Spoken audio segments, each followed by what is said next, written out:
I believe that this community has certain things that you, and some of you, need to answer before any other discussion happens. And these are the things that I think you need to answer. Who, on this side, has a vested interest, either financial or otherwise, currently for this development or planned in the future for this development? Who, on this group of people right here, lives close enough to Veterans Memorial Parkway that you already know that there's a traffic jam on Veterans Memorial Parkway every morning and every night? We don't need a traffic study to tell us that that's only going to get worse. Who's going to tell us on this group right here, or anybody else out here who knows, when the other waterfront project is going to be installed? And I believe that that project should be brought to completion before anything is done on the other side of Veterans Memorial Parkway. And here's why I believe that.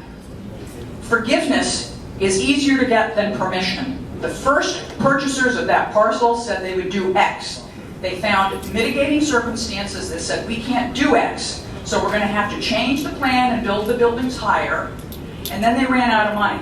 And then the property was sold, and the same escalation has the potential to occur. Now, I've sat on boards of selectmen, and I know how this works.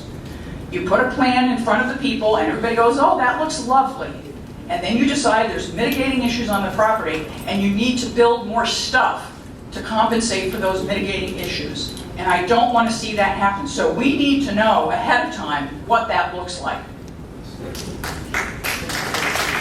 I also think that we deserve to know from you and anybody else here who knows how this folds into the Waterfront District project, including the proposed amphitheater and everything else that you have approved all along the 1 mile stretch of Veterans Memorial Parkway, which, by the way, I'm starting a new campaign, and I'm calling it No Veterans Memorial Parking Lot.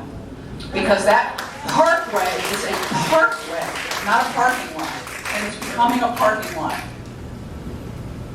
I think we have a right to know before anything else is done what the tax incentives are for this project. It's slated to be an $8 to $10 million project. Who's paying for it? Where is that money coming from?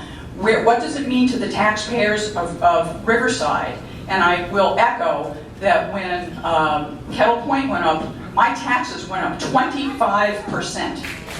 25%. Okay, I'll try to run through very quickly. The other thing that is very obvious to me is how much development can this area absorb? You just keep cramming more stuff at us.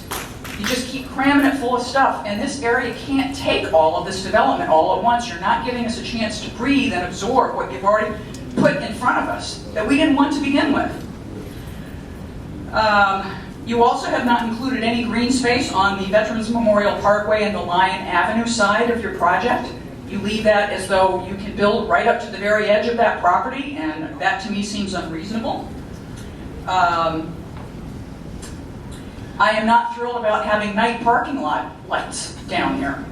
If you're going to put something big that requires night parking, no, that's unacceptable. We already have enough light pollution in this area. Thank you, ma'am. Your 3 minutes is up. Okay, I have one last thing. I want to say. Okay, we the people have a right and a will to vote for who we believe in. And if you don't make the right decision, we're going to vote you out. And as far as I'm concerned, Mr. Connolly, I used to be an advocate of yours. I am no longer. You will not get my vote to this term.